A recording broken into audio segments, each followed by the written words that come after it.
So what kind? If the exports are more than the imports, then we say that it is a favorable balance of trade. But then if imports are more than exports, then we call it as an unfavorable balance of trade. They also had domestication of animals. So domestication of animals means, so whatever animals were used for the farming, so they were being domesticated. We could see that most of the people were getting employed with foreign companies, as a result of which lot of foreign exchange came to India.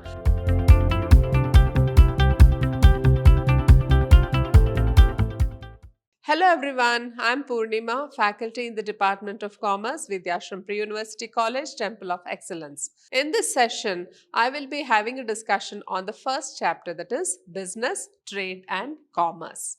Now, let us see what is the meaning of the word business, and then we'll move on to the contents of this chapter. Now, first, let us understand the meaning of the word business. Business is a major economic activity which is concerned with production and sale of goods and services required by the people.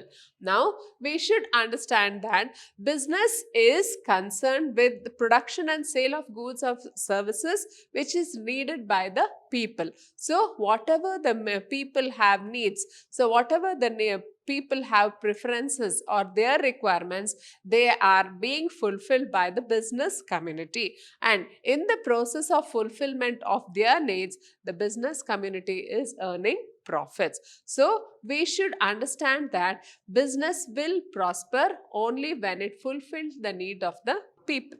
Now, business is central to our lives, although our lives are also influenced by many other institutions in modern society, such as schools, colleges, hospitals, political parties, and religious bodies.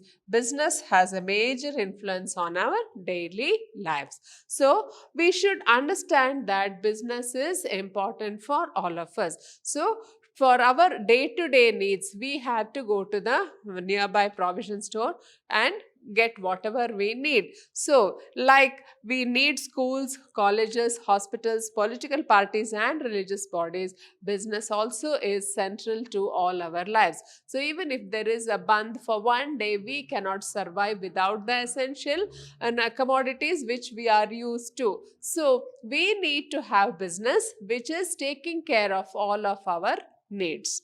Now, let us look into what is the extension of this meaning of the word business. Now, business starts with production and ends with consumption. Making the finished products reach the consumer involves a series of steps. So, we should understand that business means it starts with production and ends with consumption. So, whatever goods are being manufactured, so that comprises the production part, and the manufactured goods, when it is utilized by the consumers, that will be the consumption part. So, we should understand that the business will be successful only when the products which it is manufacturing, they are used by the consumer and the consumer comes back for a repeat purchase. So, we should understand that for any country to prosper, there should be proper business activity. So,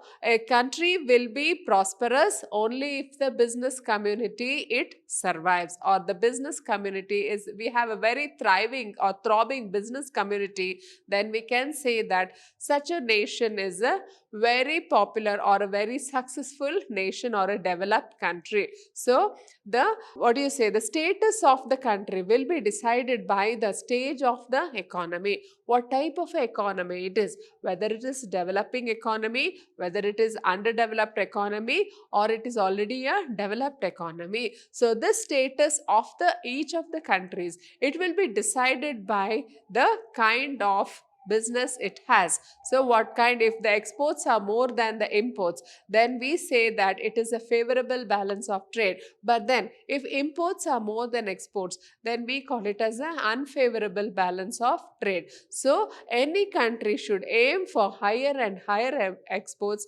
and lower imports. So, in a nutshell, if you have to describe business, so business represents the nation. So the business community, whenever it is making very good profits, it means that the country is doing very, very well.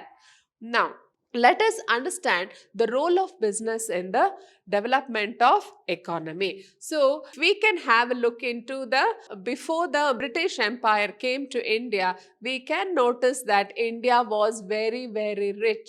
So why India was very, very rich? Because India was having a very good climate. It had a very good physical boundaries. That is, it had Himalayas on one side and it was surrounded by water on the other three sides, and it was well connected with silk routes and maritime routes, and because of ports all along its coast, it had a very good thriving business. And because of it, there were many visitors who came to India. They used to describe India as the Swarna Bhumi, means the land of riches, because India was a very good exporter of pepper and fabrics, etc. Now we have to just take a look into the role of business in the development of the economy. Now, business, which includes trade and commerce, have played a vital role since time immemorial. So, in this, we can see that before the advent of the British Empire in India, we could see that the trade and commerce played a vital role in those times. The archaeological evidences have shown that trading activities were the mainstay of the economy in the ancient times, which were carried out both by water and land routes. So, the physical positioning of India favored the maritime route and also the land route, and this enabled India to prosper in those times. Then, if you can see that the role of business in the development, let us observe what are the main reasons. The Silk Route and the maritime route were quite prominent in transporting goods and commodities for trading purposes. If you can see the positioning of India here, so we have the Himalayas on the one side, and on the three sides we have water. So India was a very vibrant economy because of the Silk Route. We can see the Silk Route there. Here, this is the yellow one. So this is the Silk Route, and in this is the blue one. Is this the maritime route? So both these routes, they were going through India, as a result of which India was a very vibrant economy. It established trade with almost all the foreign countries, and it was a very good exporter of goods in those times. The goods were traded both internally and to the foreign lands, which generated surplus income. So because of the Silk Route and the maritime route, the goods were traded to foreign lands. So India was a very good exporter of goods. So let us understand what are the various things India was exporting in that time. So people were engaged in various economic activities such as agriculture, domestication of animals, weaving cotton,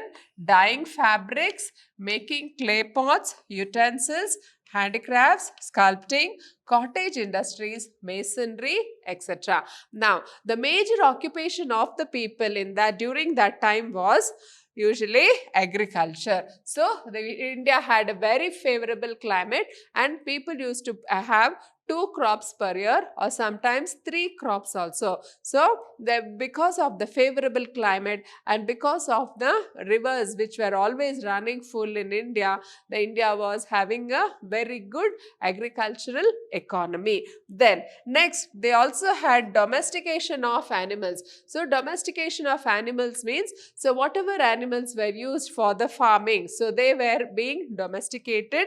And then they had weaving cotton. So cotton weaving, India was very famous for its cotton fabrics, and then also dyeing fabrics. So they knew the use of colors, how to dye the fabrics. That was the main USP for India.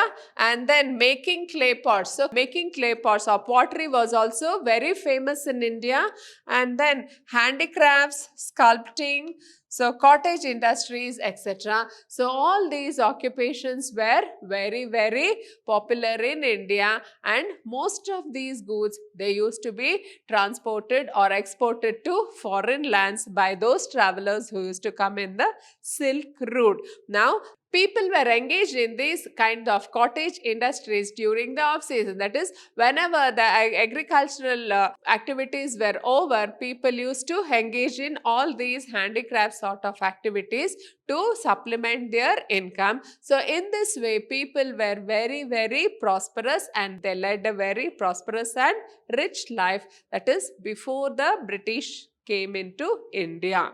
Then next, as I had explained earlier, India was very vibrant in its business, and because of which the business developed in leaps and bounds, and then money came into existence. So money as a medium of exchange. So money in the form of metals. So it came as a exchange value.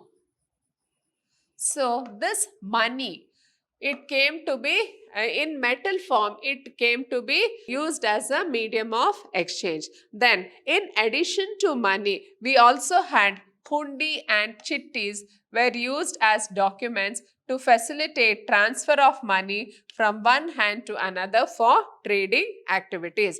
Now, we now know what are the instruments of exchange. So, instruments of exchange, we all know that they are bills receivable and bills payable, or the promissory notes. So all these things are instruments of exchange. But then even in those times, that is, if you can date back to the 12th century or the 1st century BC itself, people were making use of hundis and chittis. So they were used as documents to facilitate transfer of money. So money, when money became a medium of exchange, in addition to money, they were having these instruments of exchange for trading activities. And then next, an instrument of exchange, it involves a contract which warrant the payment of money, the promise or order which is unconditional. So with this help of these hundis and chittis, the people used to trade with other people of other nations and capable of change through transfer by valid negotiation. So these hundis and chittis, they were nothing but the pro-notes or the promissory notes which were exchanged for goods, and then these hundis or chittis, they could not be changed. Only through valid negotiation only the amount could be changed. Now, next, let us have a look into what were the various types of hundis which were used in the period. So first one is the dhani jog, and it is darshani, that is on site, that it is payable on site and payable to any person, no liability over who received the payment. So it was an open order where anybody who used to just see it, he could make the payment for that. Then next one is sahajog. So even this one is payable at sight, payable to a specific person, someone respectable, liability over who received. So this is one kind of a hundi. Then next one is farman jog, and it is also payable at sight. It is made payable to order. So you order someone to make the payment to somebody else. Then dekhan har. So this is also payable to the presenter or bearer of that particular instrument. Then we have the dhani jog, payable to any person, no liability over who received the payment, but payment over a fixed term. Then next one is farman jog, the hundi made payable to order following a fixed term. So after a period of time, that money, that instrument will be made payable. Then last one is jokmi. So this is drawn against dispatched goods. If goods lost in transit, the drawer or holder bears the cost and the drawee carries no liability. So in these were the various types of hundis which were practiced by the Indian merchant communities in the 1st century BC. Then next, let us look into the further role of business and development. So the Indian subcontinent enjoyed the fruits of favorable balance of trade, where exports exceeded imports with large margins, and the indigenous banking system benefited the manufacturers, traders, and the merchants with additional capital funds for expansion and development. So why do we call India as the subcontinent? Because it is covered with water on three sides. So on one side it has land, and on the other three sides it is covered by water. So that is why we call India as a subcontinent. Now, India as a subcontinent, it enjoyed favorable balance of trade. So why did it enjoy favorable balance of trade? Because its exports were more than its imports. And then we also had the indigenous banking system. Now, what is this indigenous banking system? The people were so very advanced in their business activities that they came up with the money as a medium of exchange, and along with that, they were using these hundis and chittis to make payments to foreign travelers or foreign tradesmen who used to come and trade with them. So, all this provided a fertile climate for the development of the indigenous banking system. And then the traders and merchants with additional capital funds for expansion and development. Now, this banking community who were there near the ports, they used to just exchange the money for that value. So, whatever the traders were coming for trade, so they used to come with hundis and they used to get the exchange for money, and then this gave rise to the banking system which provided additional capital funds for the expansion and development of business. So all this provided a fertile climate for growth of the Indian business. Then next, the Indian subcontinent was popularly called as the Swarna Bhumi or Swarnadeep in the writings of many travelers such as Megasthenes, Fahian, Huansang, Al-Biruni, Frenchman, Ibn Battuta, etc. If we look into the history of Indian economy, we can know that India was popularly known as the Swarnadeep or the Swarnabhumi. So why it was called as Swarnadeep or Swarnabhumi? Because of this thriving business. So most of the travelers to India, they have referred to India as the Swarnabhumi. So some of the most popular travelers to India was Megasthenes, and then we also have Fahian and Al-Biruni, Ibn Battuta. So they were the famous travelers who have written in their books about the grandeur of the people of India. They say that people were in India, the gold and diamonds were being traded on the streets of India, and India was a very prosperous nation in those times. And because of its gold and riches, it attracted most of the people from all over the world to visit India. Let us have a look into the Indian economy from the 1st century AD up to the post-independence period. So, if we have a look in the 1st century AD, India was almost contributing to 32% of the world's economy. Then, in 1000 AD, 32% of the regional contribution. So, 2% of the world's economy was contributed by India. Then, in the year 1500 AD, it came down to 1/4. From there, 1600 AD, it came down to 24.41%. In the year 1700 AD, it reached 24.46.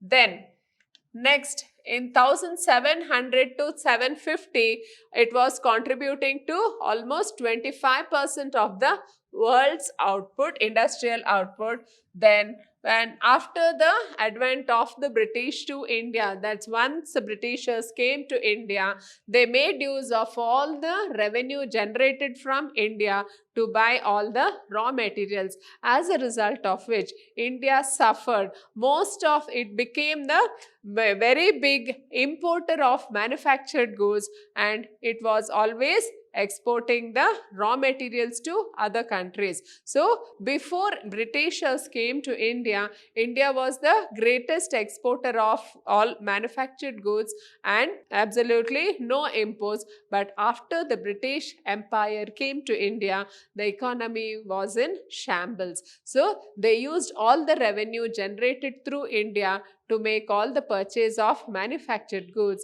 and as a result of which the Indian industry, that is the cottage industry, it was suffering, and as a result of which we can see the impact here. So the contribution, which was up almost 25% of the output of the world, it came down to very low, that is 5 to 10%. So this is the changing point for India. So after this 1850 to 1870, so it was just 9.2% of the world income, and then it further reduced to 2% of the global industrial output. Then during the British Empire, it again reached 5.4%.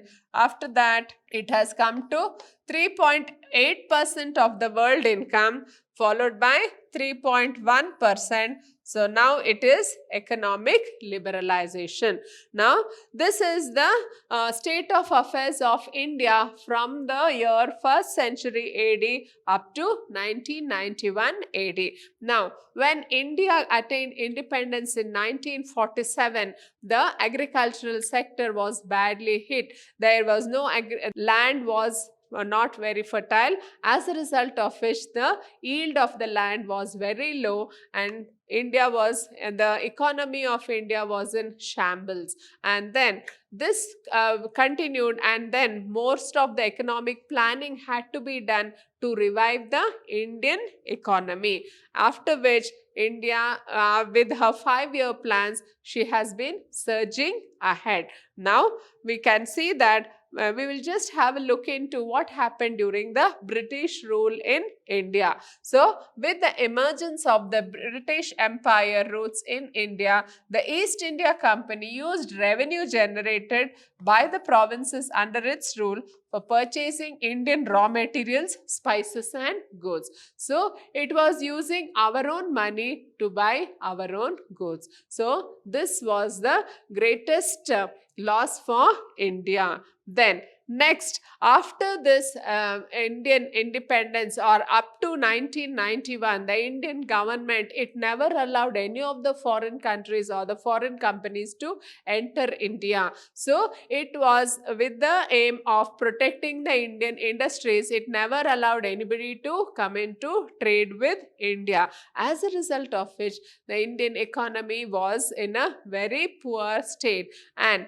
this state had to be revived. And then through economic planning, measures were taken towards the same, as characterized by central economic planning, an emphasis on public investment in basic and key industries. So after the independence, Indian government began to think about providing infrastructure to the people. So the basic infrastructure like roads, schools, hospitals, etc., they came up, and it had to come up, that is only through public funding, or the government had to take initiative to see that they were giving proper facilities to the people of India, and this was done through economic planning. Now what do we mean by economic planning? So after independence, India came up with its 5-year plans. So for every 5 years, the plans had to be changed, and then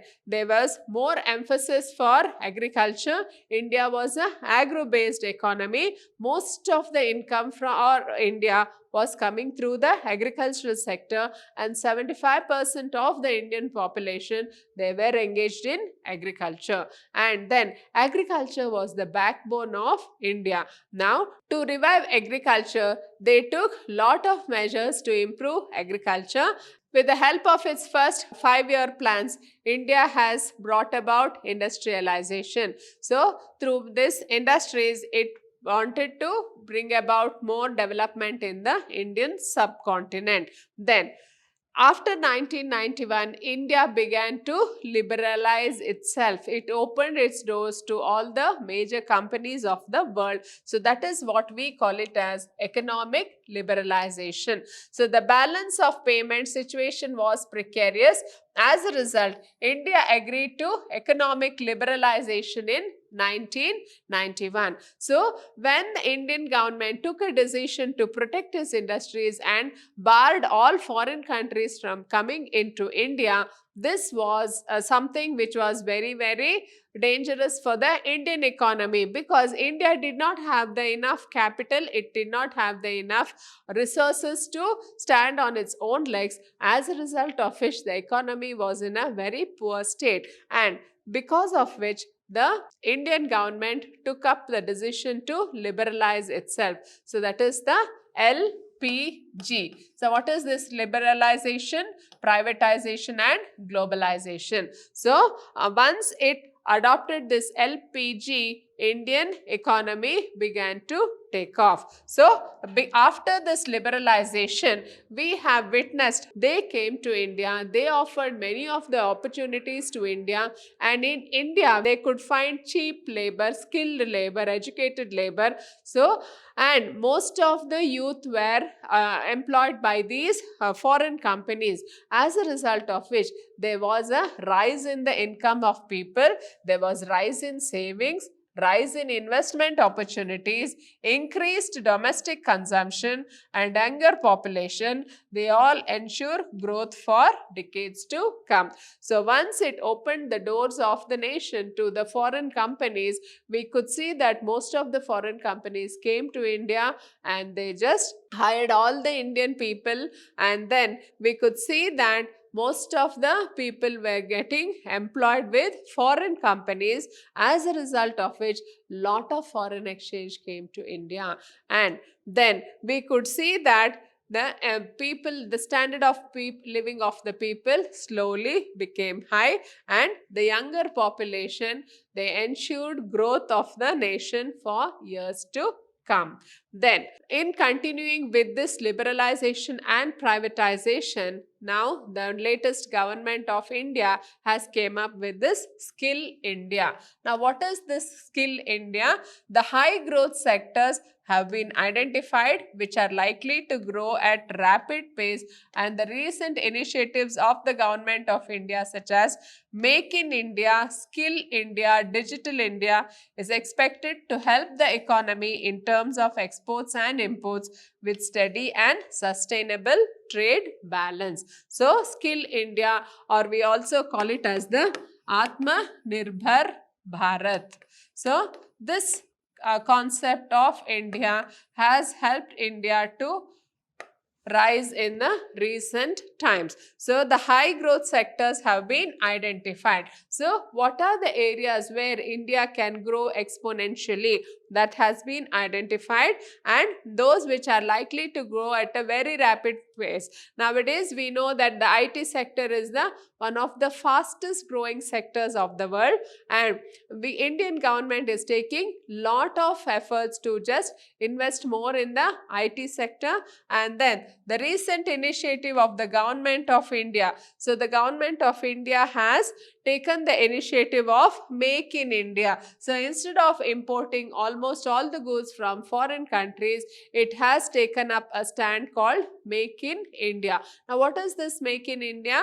Make in India is to give more importance to goods which are produced in India, to see that the Indian economy becomes the greatest exporter of manufactured goods. Then Skill India. So to see that most of the youth who are educated, they are properly skilled in any one of the trades, or to make them industry ready. And then Digital India. So Digital India means you see that most of the Indian, whatever the activities of the business, so they are all through the computers or through the use of digital money. We are making lots of transactions nowadays, and it is gaining more and more popularity nowadays, and because of which we are trying to help the economy in terms of exports and imports. So we should ensure that the exports are more than imports in order to have a favorable balance of trade,